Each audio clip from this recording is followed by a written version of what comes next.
Are you thinking of upgrading your personal realtor website? Well, today we have a conversation with one of the top website designers in the industry, and he's going to tell you exactly what you should think about if you decide to upgrade. Stay tuned. This episode of Keeping It Real is brought to you by Real Geeks. How many homes are you going to sell this year? Do you have the right tools? Is your website turning soft leads into interested buyers? Are you spending money on leads that aren't converting? Well, Real Geeks is your solution. Find out why agents across the country choose Real Geeks as their technology partner. Real Geeks was created by an agent for agents. They pride themselves on delivering a sales and marketing solution so that you can easily generate more business. Their agent websites are fast and built for lead conversion with a smooth search experience for your visitors. Real Geeks also includes an easy-to-use agent CRM. So once a lead signs up on your website, you can track their interest and have great follow-up conversations. Real Geeks is loaded with a ton of marketing tools to nurture your leads and increase brand awareness. Visit realgeeks.com/keeping it real pod and find out why realtors come to Real Geeks to generate more business. Again, visit realgeeks.com/keeping it real pod. And now, on to our show.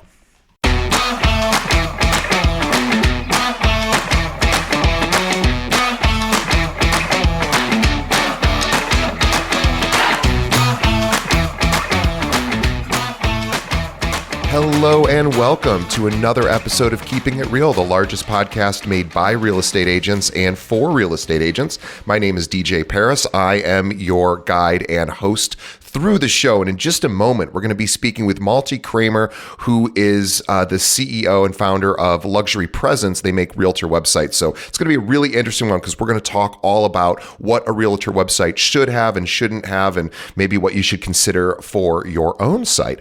Before we get to Malte, please tell a friend about the show. That's the best way you can help us. Think of another realtor that could benefit from this great conversation we're about to have, or any of the other conversations we have in previous episodes. Send a link over to another realtor. That would really help us. And also, please leave us a review, especially if you're listening on iTunes or really anywhere that you're finding our podcast. Let us know what you think of the show. We appreciate it and are so grateful for everyone listening right this very second. It's been 5 or 6 years. We've done 500 episodes, over 3 million downloads, all because of you guys. Really, it's all because of you. So I'm so grateful.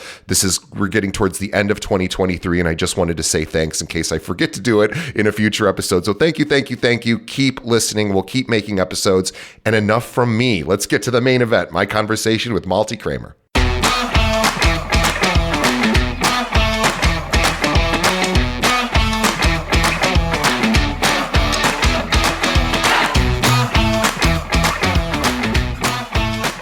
Okay, today our guest on the show is Malte Kramer, and I want to tell you more about Malte.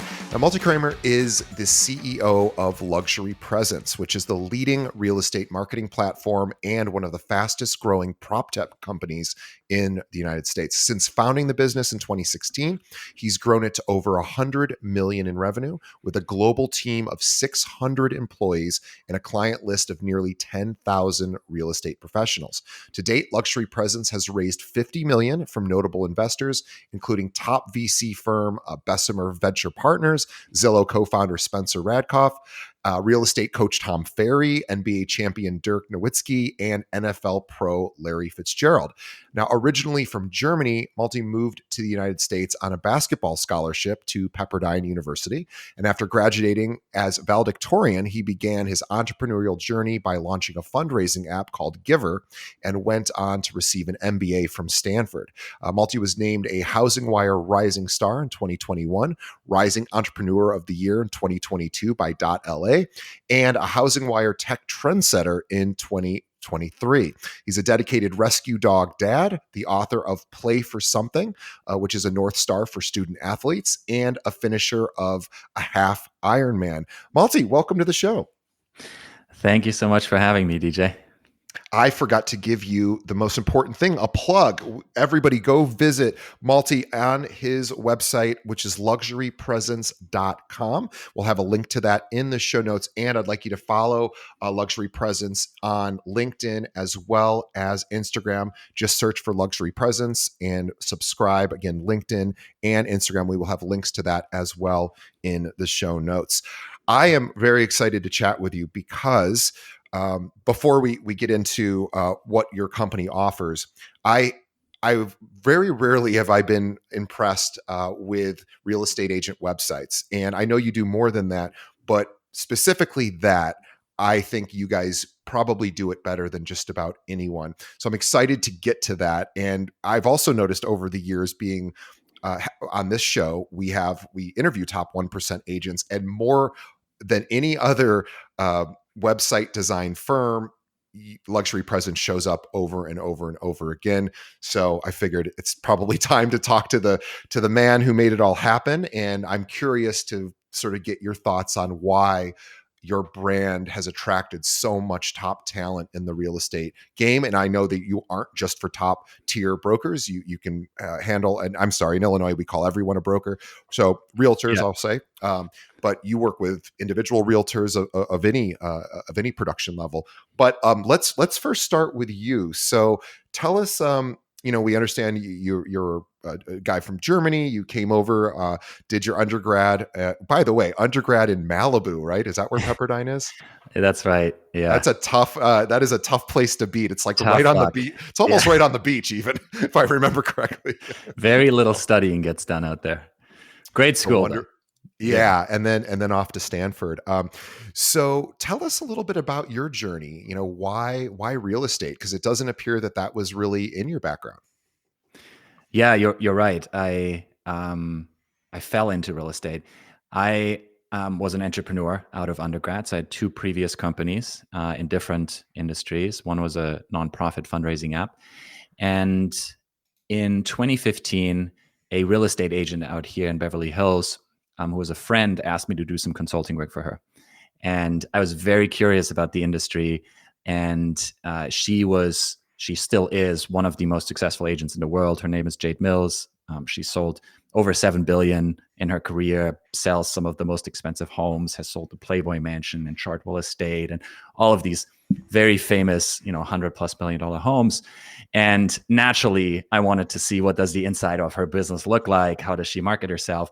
And so I spent several months working with her, and I told her, I will do all of this work, set up your digital marketing, which was my background, if you let me be a fly on the wall. I want to come to listing appointments. I want to see how you run your team. And so that's how I got started and how I fell in love with the industry. And for me, it's always been about helping other people scale. It's something that I really enjoy. I've been an entrepreneur all my life. It's what has opened doors for me here in the US. I grew up in Germany, so I've been able to build my life and my business here and find my fiance here. And all of it goes back to the ability to start a business. And so it's something that I'm passionate about. And I've just found real estate agents, ultimately, they are all entrepreneurs at heart. And I love the idea of being part of their growth and helping them scale. How did you start to put together an offering that would be unique from other tech firms that are offering website development solutions for realtors? And what was the hole that you saw in the industry that you thought you could fill? Yeah, we wanted to bring together the performance side and the design side, and especially in the luxury market, the very high end aesthetic that agents were looking for. Most of the agents I talked to, they said one of two things. They either said, I have a website and it looks great, but I'm not getting any leads and I'm not really using it for any advertising. Or they said, I have a website, it's a lead gen site, I am getting some leads from it, but I'm embarrassed to put it on my business card. I'm embarrassed to put it on my flyers. And it never made sense to me why you had to pick one or the other. And so our goal in the very beginning was to come out with a website product that worked for the very high-end agents like Jade Mills, who cared about aesthetics, but also were built on a platform and had the tools and had the services to provide the performance marketing, the lead gen that agents were looking for, and that they really needed to grow. So that was the starting point. And then since then, we've obviously built a lot more. And it is a full end-to-end marketing platform now. Yeah, let's talk about. I want to start first to dispel a few myths around website creation, and then we can get into some of the other ancillary stuff that you do not just front end website design, but there's a lot of misconception even still with why a realtor should have their own website. Is it just a online business card? Should it have a home search feature with IDX data feed so that visitors can search for properties? There's a lot of debate on this topic, and I'm curious of how. And you talked about this, is we want something that looks beautiful but also performs. But I would love to talk about all of this conversion. Mm-hmm. What's the intention as you guys think about websites? Is it more look at how pretty I am, and is it also I want to push you through some sort of funnel so that you're being marketed to? But I'd love to hear just overall how you think about websites. Yeah, there are two goals for any website, and the first is to establish credibility. It's about branding, establishing trust, and you can use your website just as a digital business card, and still serve that first goal. So credibility is number one, and then two is lead generation. And not everyone uses their website as a lead generation tool. Not everyone chooses to run digital ads or do SEO or do social in a way that drives traffic to their website. But that first goal, everyone has and everyone should have. In my mind, just think about what you do when someone tells you about a product or service they like, right? You take out your phone, you Google it, and you go to the website and you do your research. And it's no different with any business we learn about. So even if you're not running any advertising, chances are any repeat referral business or word of mouth, those people are going to look you up. And so not having a website, in my opinion, means you're missing out on business. Almost certainly, right? If someone Googles your name and nothing shows up, right, you don't have credibility. So that's part one. And then on the lead gen side, there's a lot that goes into it. Obviously, conversion rate of the website matters a lot. You really should build dedicated landing pages, in my opinion, if you're using them for specific ad campaigns, and not just drive traffic to a general homepage, which we both know is never going to convert at the same level as a dedicated landing page. But yeah, those are the two high-level goals that we start with, and then based on our client's preference, we built the site accordingly. One of the myths I want to dispel is the idea of putting up a website and not understanding what SEO is and how important it is to actually drive traffic if you're looking for organic traffic, meaning putting up a website and just hoping that people find it. If I think most of our audience would know that isn't the way the world works these days, and hasn't for quite some time. But it's really important for people to remember that SEO is a difficult beast to really work with. You're dealing with hundreds of factors that Google takes into account in order to determine when somebody does a search what rank your particular website will be for that particular keyword or key phrase. And you're not only competing against all the other realtors potentially in your area, you're also competing against the brokerages themselves, online lead gen companies like Zillow, Redfin. There's a tremendous amount of competition for what we would call short tail keywords, which would be something like I live in Chicago, so Chicago realtor. If I were to try to rank for that, it would be very difficult. It would be a long multi-year process. It's possible, but it would be incredibly difficult. But there are long tail keywords that people can have success with. So for example, in Chicago, maybe Chicago realtor is too difficult to break into on Google, but maybe Wicker Park realtor for condos, which is a long tail keyword, meaning many words in that phrase. That is something that possibly you could work towards. Can you just talk just for a moment on SEO, just so that when people are thinking about websites, they're not necessarily getting the wrong impression? I'm going to put this website up and people are just going to find it. Yeah. This is a very common misconception and a mistake agents make is they launch the website and then they think magically leads are going to appear. And the reality is you have to drive traffic there somewhere. So at a high level, there are three ways you can do it in a scalable way. One is on social media organically, which requires a lot of content. and we can get into that later. 2 is on Google organically, which is SEO. And then 3 is paid advertising, which we can talk about later as well, which is the most reliable, fastest way, but also probably the most expensive. So let's hone in on the second one, SEO. There's a lot that goes into it. Google's algorithm has hundreds, if not thousands, of ranking factors that we know they take into account when they decide what are the 10 results they're going to show on the first page for any given search. And as you noted, long tail keywords, the more specific and the smaller the search volume, typically the lower the competition, the easier it is to rank. And that's usually what we recommend people start with, is create a blog, put blog posts on there that answer very specific questions that someone in your market may have. So something like, what are the property taxes in Silver Lake? Could be a great blog post that someone might look for. Now, this keyword perhaps is only getting 10 searches a month, 50 searches a month, something very low. But if you do that with enough articles and you rank for enough of these keywords, you can drive significant keyword search volume over time. The great thing about SEO is it compounds, right? You write the article once, and then once it ranks, it generates traffic every single month. And you don't have to spend any additional money on acquiring that traffic. So it is a very effective, high ROI long-term strategy, in my opinion. We should. I just wanted to make one quick point about that particular strategy. So what we have to think about, and I think this will be helpful for anyone who has a website and is looking to rank organically for some of these longer tail keywords, like Malte was saying, property taxes in Silver Lake. What you really have to focus on with respect to the blog post is, and this would be my recommendation, do that keyword search, do it in an incognito browser so you get a true search result versus doing it in your, anyway, just do the search, look for the top 3 or 4 results, see what kind of content those search results have published, and then you have to beat that.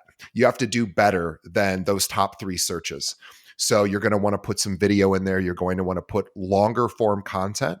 The days of short form text content are over. People want long form. Yep. So this is the way that if you really want to go down this path, you have to beat everyone out, because Google's objective is to serve up the best possible content for that particular search. And if yours isn't the best possible content, well, Google can tell pretty quickly, because people will bounce off of your site more quickly than maybe other sites. And they're going to go, well, we don't want people to bounce off our site and have to do another search. We want them to go to the one that they think has the best.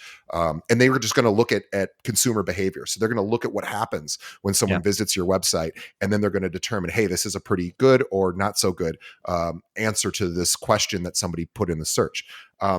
So let's talk about the other 2 ways of generating traffic, because I think this is the more predictable path, and certainly the less arduous task, which would be paid advertising and social media, organic social media. Let's start with those. Yeah. Let's talk about paid ads next. So paid advertising both on social and search, for obvious reasons, that's the most reliable way to get traffic to your site. You're paying per click. And the way I recommend you approach it is by thinking about what type of offer you can make that will get someone to give you their contact information.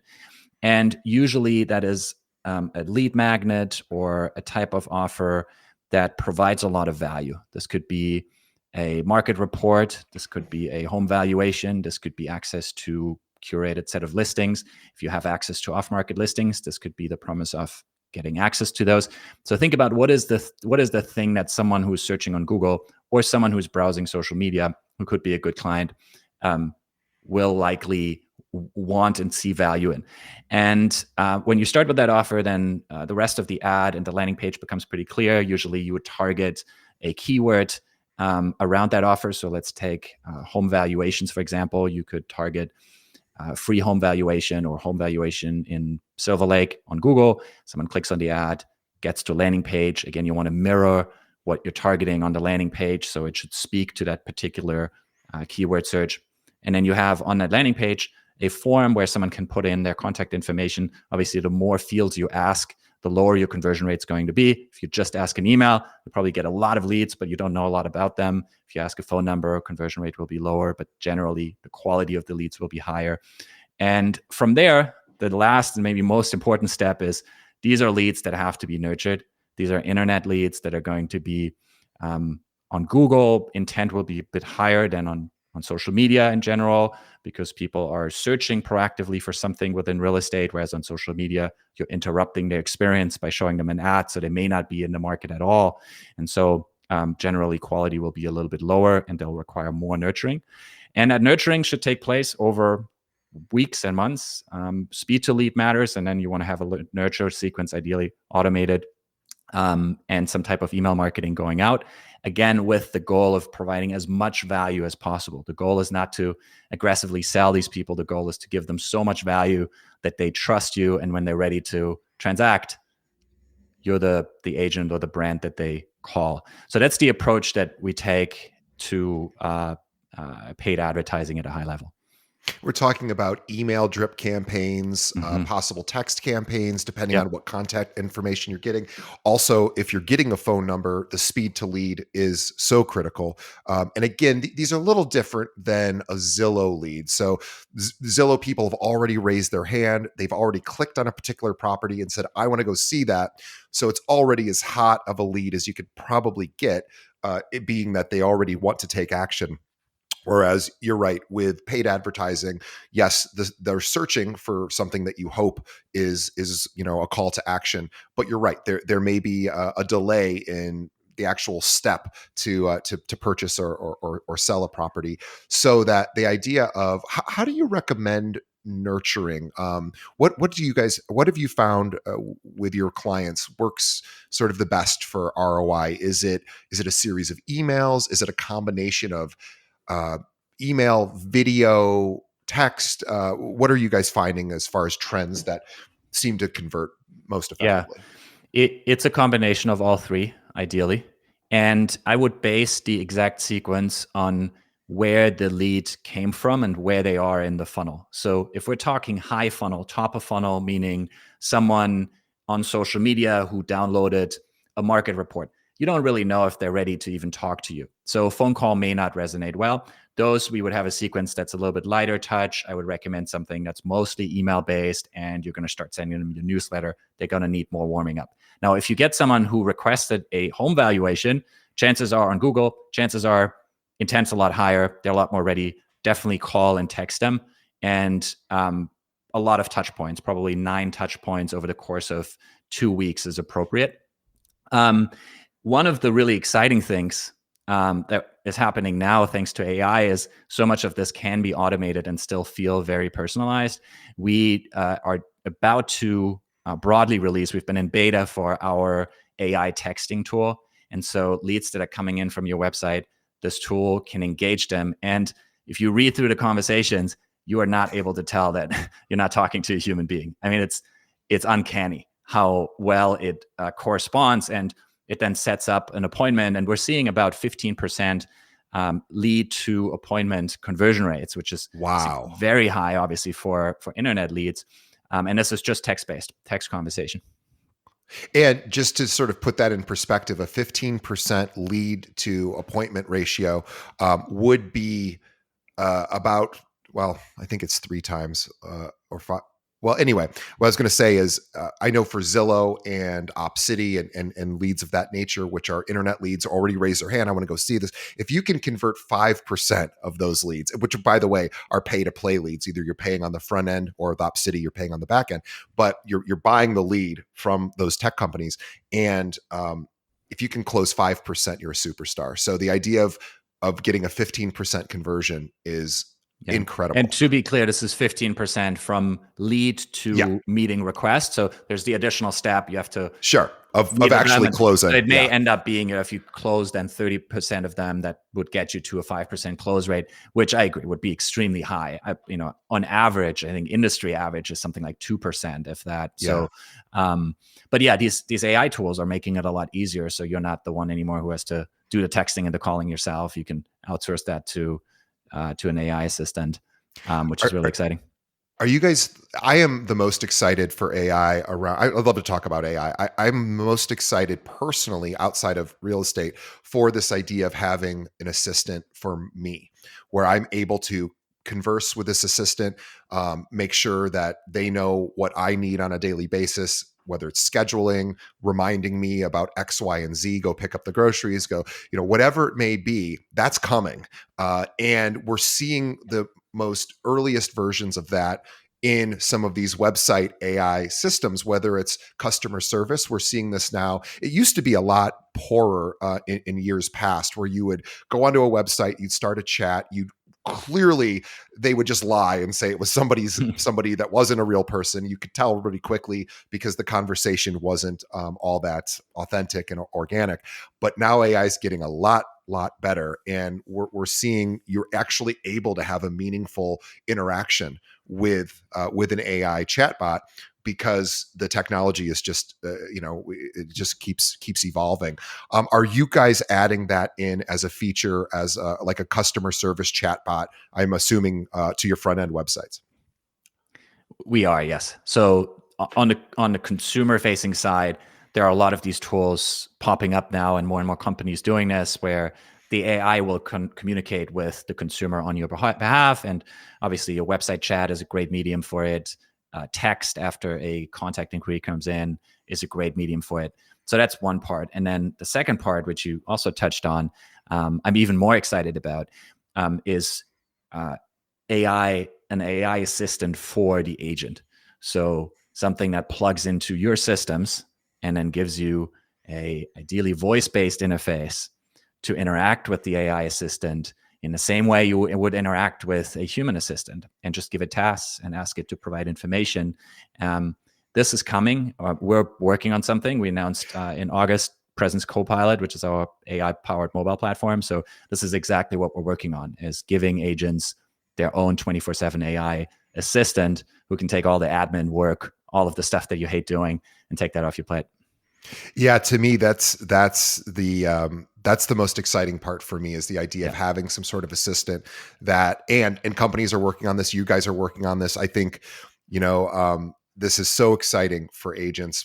Maybe not as exciting for virtual assistants who are working overseas right now for a lot of realtors, but it is going to be really helpful, and companies like yours are going to start offering this product soon. So very excited to see that offering in the future. Let's talk about the platform of the actual website platform. So there's the front end, which is the customer facing website, where they can learn about the agent, possibly search for properties, get a sense of the realtor's skill set, their aesthetic, all of those things. I will say, before I ask about other parts, because Luxury Presence, I believe, has some of the prettiest and most aesthetically pleasing website design on that I've seen in real estate. Were you surprised when you first got into this business that there wasn't a lot of beautiful realtor website designs out there? Because I just can't find them other than what you guys have. I was, and there's so much great content to work with, especially in the luxury segment. That was always something that I was really passionate about, is great design. And we, from the very beginning, we've invested in a strong design team. We brought over a design leader from Airbnb, and she's built an amazing design team. So it's been part of the company's DNA from day one. And yeah, I always felt there was a missed opportunity for a lot of agents. If you have this much great photography and videography, and you're selling such great product, why not build a website that matches that beautiful aesthetic? Well, let's talk about conversion. What's behind, what's under the hood? So we know it's going to face the client facing. You can go to luxurypresence.com. You can see some of the biggest names in real estate use Luxury Presence. But I'd love to know what's behind the hood, what we can't necessarily see ourselves. What's going on behind the scenes outside of just this beautiful looking website. Yeah, so the whole platform we've built from the ground up, specifically for residential real estate agents, teams, and brokerages. So the entire CMS, the entire back end of the websites, everything is specific to real estate. So when you go into the back end, first thing you'll notice is that the CMS is super easy to use. All the input fields are related to the type of content you want to show on your website. We have modules for your neighborhoods. We have pre-built landing pages. We have an instant home valuation tool that you can use for lead gen. We obviously have our IDX home search tool. We're expanding that into full collaborative search now with Presence Copilot, which works sort of seamlessly across desktop and mobile, where you can take the leads that are coming in from the website and then start sharing listings with them via a mobile app. So it's all integrated into one place. And then obviously you have modules for your listings. So they're coming in from the MLS, and then you can showcase them on your website. You can create standalone property websites. So we have a very intuitive website builder. You can go in, you can launch single property sites. And then you have modules for your leads, for all the things we've talked about. We have a lead intelligence feature. So we pull in third-party data to tell you more about the leads that are coming in from the website. It's quite spooky, actually. You go into a lead and suddenly you see past addresses they've lived in, and their social media links, and their family names. And so it's very easy to gauge, is this a real person or spam? And are they in my price range? Are they a good fit customer? Should I be spending my time on them? So yeah, there's a lot there, and all of it is real estate specific. And we've built this in very close partnership with a lot of our clients, many of which, as you noted, are at the top of the game. And we take what they've learned, what they found works, and we try to distill that into the product. Yeah, in particular, this consumer behavior sort of database is retailers use this all the time to be able to predict when somebody is pregnant, for example. And it's not because they're necessarily buying a birth control, or sorry, a pregnancy test. There's other signals that retailers have access to just with all this buying data that would actually tell somebody before they might even know that they're pregnant that there may be something going on with them and being pregnant. So there is some incredible ways of sort of taking data and running it through different systems, like you were saying, partners of yours who then can really provide incredible information. Here's their social. Here's what we know about their family. Here's what we know about them based on the email address they provided and their name. And it really just gives the agent more information to be able to have that conversation when they do reach out. And it gives them more than just an email and phone number and first name. So I'm a huge fan. Tell us a little bit about sort of the CRM functionality, or now that the lead's in the system. So someone visits the website, there's some call to action, they sign up, and then it goes into some sort of nurturing capacity. Talk a little bit, if you don't mind, talk a little bit about sort of what that looks like for the agent, how the agent sort of sees that lead come in and what they do with it from there. Yeah, so we are not a CRM, and while we offer some what I would call lightweight CRM functionalities to manage your leads, to now with Presence Copilot, do collaborative search, to invite a client, to have them on a list and tagged. So there are some CRM functionalities, but for teams in particular that are looking for a more robust and full-fledged CRM, we recommend that they use any of our integration partners. So we have native integrations with all the major CRMs, and generally recommend using us in conjunction with a CRM. Yeah, that makes sense, because that's a whole other sort of vertical to try to a mountain to climb, and you're competing against massive companies that have 15 years on you maybe of experience. So I agree that would be a tougher mountain. So the good news is they do integrate with all the major players out there, because of course they need to. So the good news is it's really, really easy, and it's a pretty seamless integration. I'd love to talk about website design trends, because this is something that is always evolving and changing. I remember 10 years ago or so, there was a move to go to what's called flat design, or minimal and flat design. And I'm curious on where do we think websites are headed, because ways in which consumers are interacting online is changing. So I'm curious if you have any future trends that you think are emerging. Yeah, in terms of the aesthetic, I would say one trend we've noticed is back to real simplicity And I think a recognition that what matters most at the end of the day is usability, and we have to start with usability and then craft the aesthetic rather than the aesthetic getting in the way. So there's a trend towards simplicity. I would say, given what's possible now, we're seeing more sort of more immersive experiences and interactive experiences. Um, 5 years ago, had you asked me, I would not have recommended having video play in the background on mobile. Now this is Right. very much possible because of where internet speeds is and where Yeah. technology is. So, more interactive experiences, more use of video throughout the site, and I'd say an overall trend back to simplicity. What about light versus dark as far as just color? I know you guys tend to skew dark, which I think is particularly interesting around real estate. That is a more modern trend, although now white is real popular inside of homes, although that'll probably be changing in 10 years anyway. But I'm curious on just color. What colors, and I love the fact that you guys skew darker, or at least a lot of the websites I've seen skew darker, because that also was not really that popular in realtor websites until you guys came along. Yeah.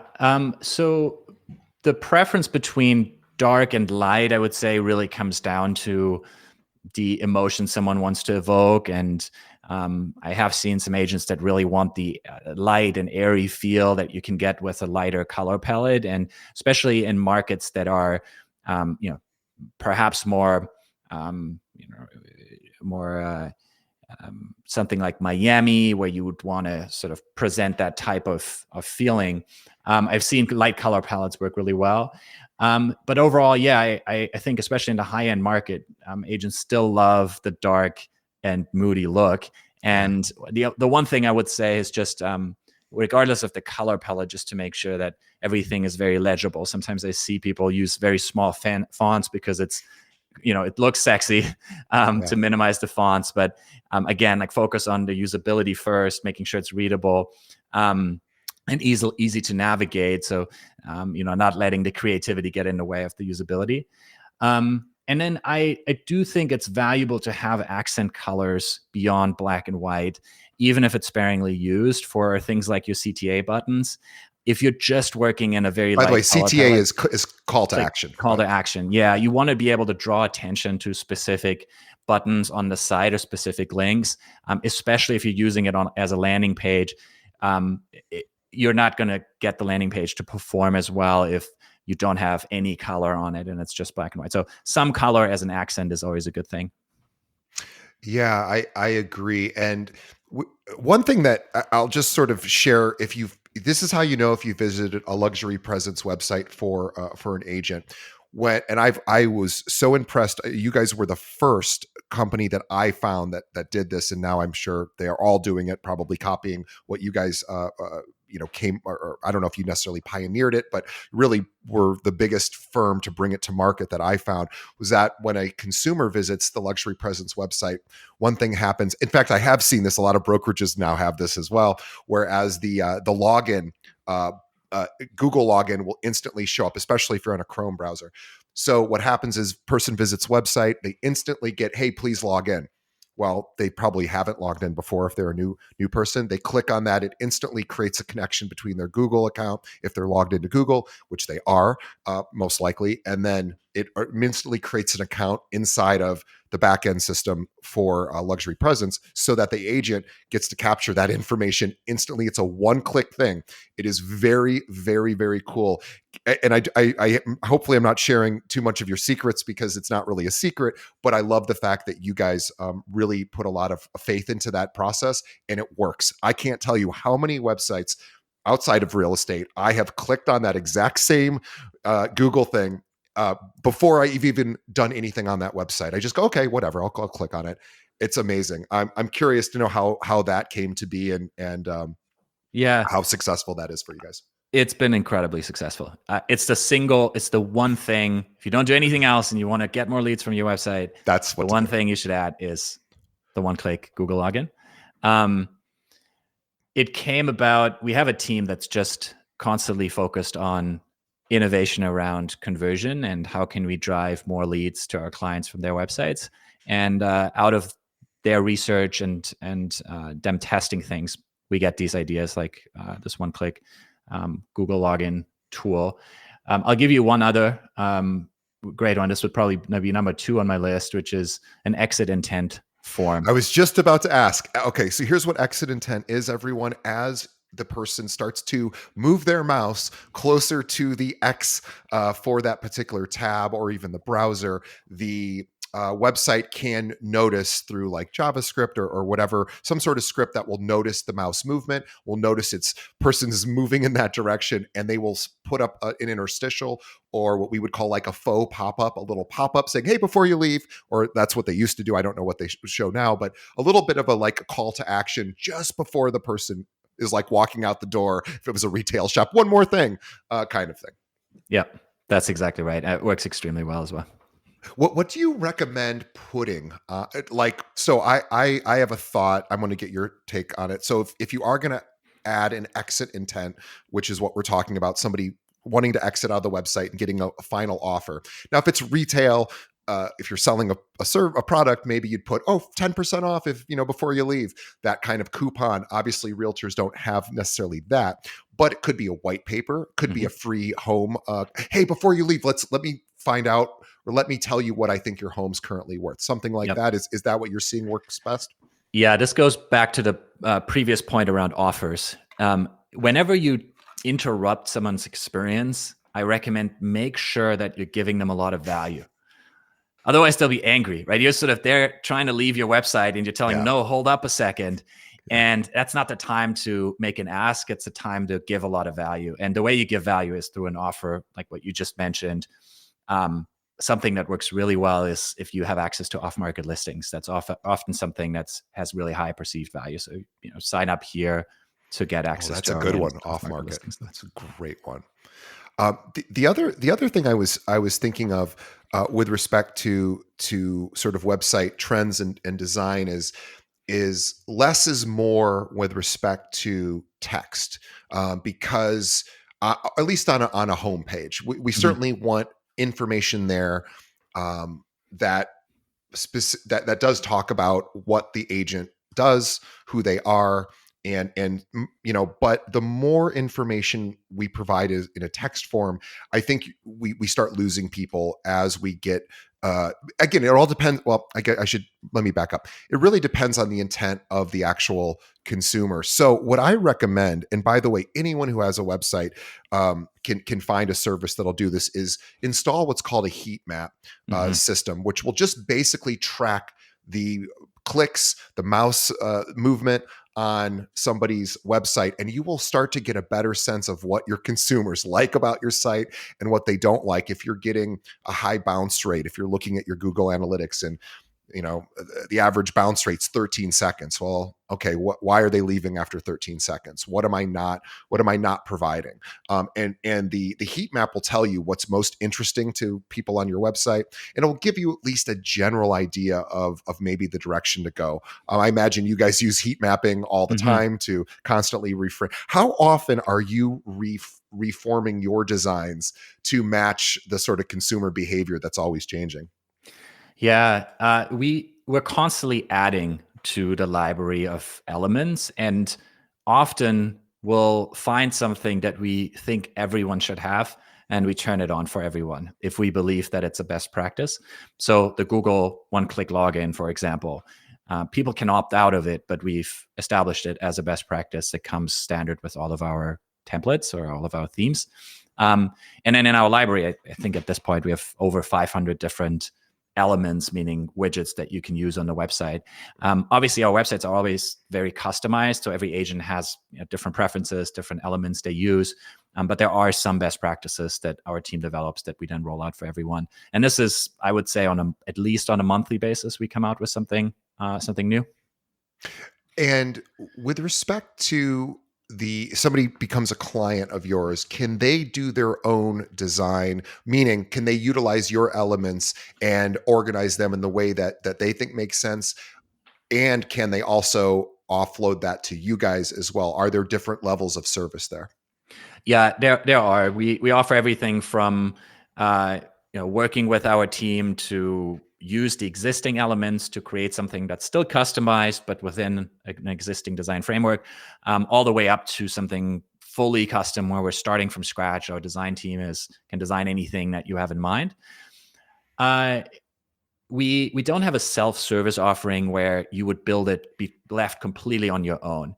That said, once we build the first draft of a website, many of our clients, they're in the platform all the time, building their own landing pages and using the existing elements. So it is very much possible.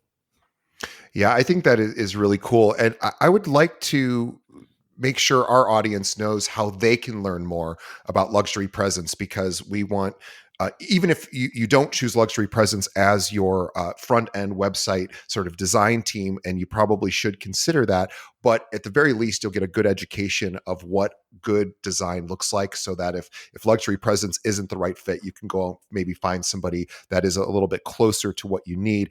But what is the best way that an agent can learn? And by the way, when you go to the luxury presence website, you will see some big names on there that in the real estate world, and from all different sorts of providers. They're all big fans of luxury presence. But what's the best way? Should they go to the website and request a demo, or how does it work?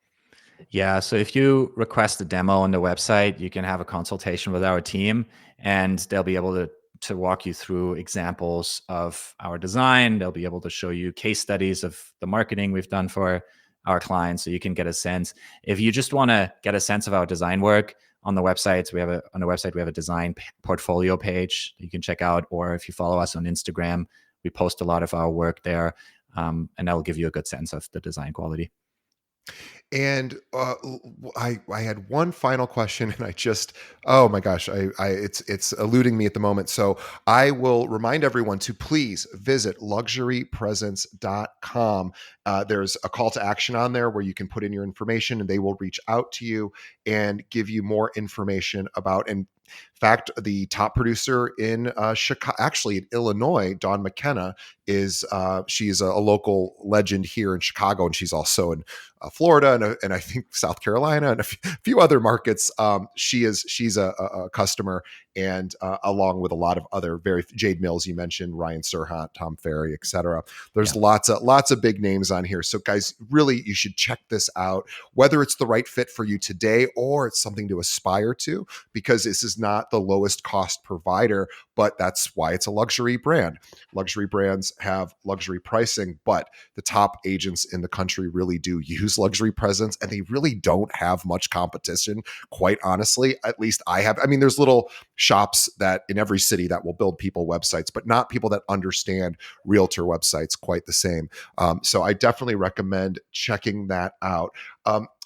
And also, please follow them on LinkedIn. I was talking to Malte before the show, and he said, actually, our LinkedIn is really, really successful for us. So Luxury Presence is where you find them on LinkedIn. Same on Instagram. I will have links to all of this in the show notes. And since I can't remember my final question, I will just ask you, where do you think the real estate market is headed? Because you are affected by high interest rates as well, because even though you're in the luxury space and your audience are top realtors mostly, who are doing just fine this year, we have a lot of agents in a down market currently who are struggling. I know that this is a little bit outside of your purview necessarily, but are you hopeful that that interest rates will change in the next year? Do you have any insight you could share about where you see trends coming for what real estate agents might expect, in the next year or so? Yeah, I am hopeful, although I think it's gonna get a little bit worse before it gets better. Yeah. My best guess is 6 months of things getting worse and then a slow recovery. The numbers I've seen all have a 2+ year recovery to get back, at least to get back to historical averages. And it's not the best news, and obviously it's a tough market right now, but I think it's better to be realistic about how long it's going to take, and to buckle down and find a way to be successful in this market environment, because it may last for a while. But yeah, that's my best guess is probably 2 years of recovery. I think you're probably right. And I did remember my last question. It was about recruiting. So, this is a huge opportunity right now. We are seeing a flight to teams in the brokerage world, in the agent world, really, I should say. Agents are either joining teams, creating teams. This is, I mean, Malte's business is pretty much all teams for the most part. A lot of these big producers are teams, not all, but a lot of them are. And these are also great recruiting sort of magnets for agents, because agents are always looking to see what teams might be a good fit, and they're going to look up the website. So even if there's two sort of components, there's the consumer part of it that you want to attract, but it's also, if you're looking to build your team, you really need a beautiful looking website to also attract those other agents. Are you seeing some of your agent clients using them as recruiting tools? Yeah, it's a great point. And you mentioned Dawn McKenna earlier. She's actually a great case study for this. She launched with us back in 2016. At the time, she had 4 agents on her team, was doing about 120 million in annual sales. And since then, she has scaled to 20 agents, 6 markets. She's now in Naples. She's in Salt Lake, all over the place. And if you ask her, she'll say it was the brand she created and it was the website. Those two things Yeah. have helped her the most. And she gets a lot of her agents through just organically. They see the brand, they see your social, they see the website. So it definitely helps in that regard. And one thing I've seen some teams do is create dedicated recruiting pages on their website that speak to agents who may want to consider joining them. Yeah, and that goes back to the idea of creating specific landing pages for different people who are visiting the website. Yep. So driving somebody just to the homepage, it gives them a general overview of what that agent is all about or the team is all about, but having a specific dedicated page that you drive somebody to, maybe through either organic work, best real estate team in Silver Lake, for example, or looking to join a real estate team in Silver Lake. Those are long tail keywords that people do search. Now, they might not get more than 10 to 50 searches a month, like Malte was saying earlier, but wouldn't you like to be number one for those 10 to 50 searches? I know I would kill to be number one for those, even if it's just a handful of people a month. So creating those individual landing pages is really, really critical. So please reach out to Luxury Presence. They have all of these tools. And guys, the biggest plug I can give to them is the top agents in the country use it. Almost everybody I've interviewed on this show, that's a bit of an exaggeration, but the vast majority of people I interviewed today on the show use Luxury Presence. So I am not a paid spokesperson for them, but I am literally just telling you what I witnessed. And that's why I had Malte on the show today to talk about sort of what makes them different. And boy, are they different. So check them out, luxurypresence.com. Follow them on Instagram and LinkedIn. Links to all of that in the show notes. And on behalf of our audience, Malte, thank you so much. We know you are a mid-sized company of 600 employees. This is you don't have time to just basically jump on a podcast for an hour every so often. So you did this as a favor. I appreciate that. Thanks from our audience to you. And then of course from our audience, we also, Malte and I want to thank the audience for sticking around to the very end. Please help us in a couple of ways. One, if you know an agent that's looking to build a website, shoot them over to luxurypresence.com, or maybe they probably already have a website and they want to maybe improve it. Shoot them over to Luxury Presence. And also, please tell a friend about this episode. Think of one other realtor that's looking to up their online game in 2024 and send them a link, because this might actually give them some information about how they can improve their web presence. And also, please leave us a review wherever you're listening to this show. Let us know what you think of the show. Leave us a review. Tell us. We read every one of your comments, and it always helps us to improve as well. Malte, thank you so much for being on the show, and we will see everybody on the next episode. Thanks for having me. This was a lot of fun. Thank you.